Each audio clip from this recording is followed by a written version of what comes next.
Assalamualaikum warahmatullahi wabarakatuh. Hari ini kita akan belajar tentang teorema pada persegi dan teorema pada trapesium. Nah, yang pertama ini teorema pada persegi. Kita lihat definisinya. Persegi adalah suatu segi empat yang semua sisinya sama panjang dan sudutnya siku-siku. Nah, jadi selain semuanya sama panjang, semua sudutnya juga siku-siku. Akibatnya sebuah persegi yang keempat sudutnya siku-siku segi empat beraturan. Pada persegi berlaku sifat-sifat belah ketupat maupun persegi panjang. Nah, sekarang kita lihat pada trapesium. Di sini definisinya apa? Yaitu trapesium adalah suatu segi empat yang memiliki tepat sepasang sisi yang sejajar. Perhatikan ini tepat sepasang, jadi tidak boleh lebih, tidak boleh kurang ya. Tidak boleh dua pasang sisi yang sejajar, itu tidak boleh karena masuknya sudah jajar genjang. Jadi kalau pada trapesium cukup tepat sepasang sisi yang sejajar ya. Tidak kurang, tidak lebih, tapi tepat sepasang. Nah, sebagai contoh kita lihat gambar 2.11 ini.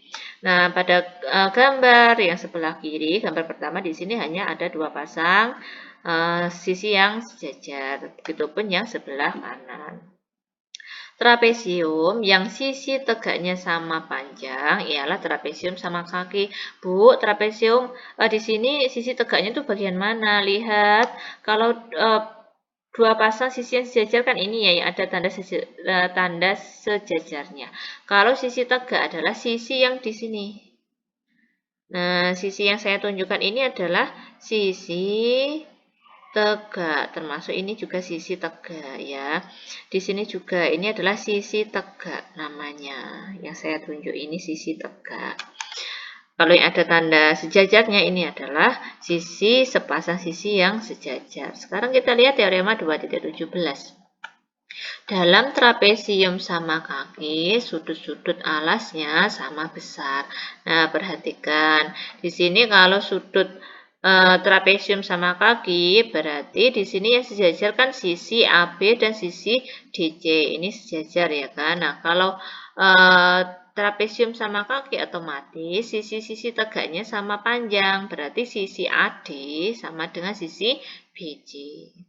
Nah, sekarang diketahui ABCD trapesium sama kaki, sehingga AD sama dengan BC. Buktikan bahwa sudut A, ya, yang saya tunjuk ini sama dengan sudut B. Buktinya adalah kita tarik CE. CE ini kita tarik sejajar AD.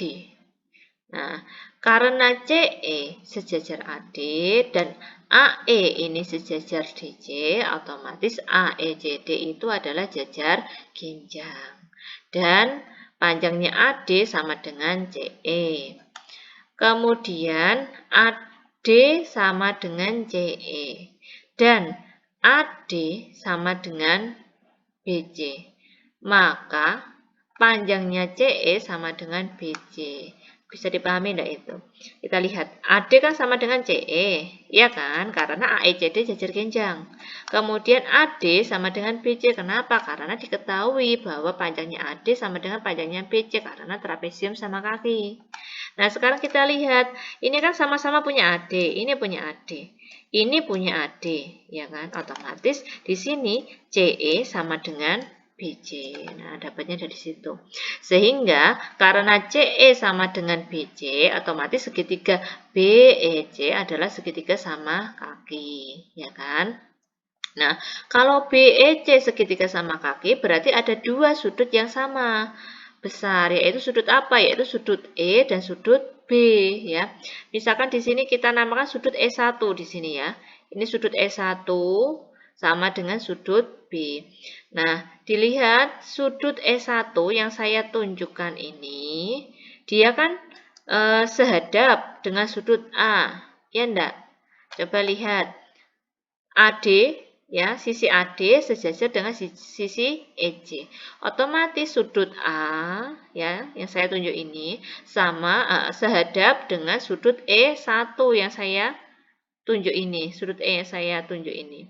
Jadi karena sudut A sama dengan sudut E1 karena sehadap, otomatis di sini sudut A-nya sama dengan sudut B.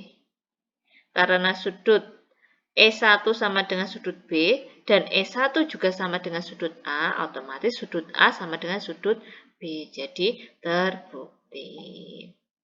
Kemudian kita lihat teorema 2.18. Jika dalam suatu trapesium, sudut-sudut alasnya sama besar, maka trapesium itu sama kaki. Nah, sekarang yang kita punyai adalah A, B, C, D trapesium. Yang dipunyai adalah sudut A sama dengan sudut B. Yang akan kita buktikan adalah bahwa AD sama dengan BC. Ini sebenarnya kebalikan dari teorema yang pertama ya. Nah, sekarang kita lihat buktinya. Tarik garis CE tegak lurus, bukan tegak lurus ya, sejajar. Tarik garis CE sejajar dengan AD. Maka AECD adalah jajar ginjang. Karena apa? Karena CE sejajar DA dan AE sejajar dengan DC. Akibatnya AD sama dengan CE. Nah, ini kita punya ya. Kemudian sudut A sama dengan sudut E2. Kenapa? Karena sisi AD dan sisi EC itu kan sejajar. Dan sudut A dan sudut E2 ini sehadap. Dua buah sudut yang sehadap, maka besarnya adalah sama. Ya kan? Nah, sekarang kita lihat segitiga EBC. Nah, di sini segitiga EBC adalah segitiga sama kaki. Karena apa? Karena ada dua buah sudut yang sama besar, yaitu sudut E2 dan sudut B. Kenapa seperti itu, Bu? Nah, kenapa? Karena tadi diketahui kan sudut A sama dengan sudut B. Kemudian diketahui dari ini bahwa sudut A sama dengan sudut E2. Otomatis sudut E2 sama dengan sudut B. Seperti itu. Akibatnya apa kalau sudut E2 sama dengan sudut B? Akibatnya adalah panjangnya CE sama dengan CB. Nah, berdasarkan 1 dan 2, di sini kita lihat dari 1 adalah yang ini dan pernyataan yang kedua adalah ini. Kita lihat sama-sama mengandung CE ya. Ini sama dengan CE, ini juga sama dengan CE. Otomatis AD panjangnya sama dengan CB. Nah, terbukti. Baik, terima kasih atas perhatiannya. Wassalamualaikum warahmatullahi wabarakatuh.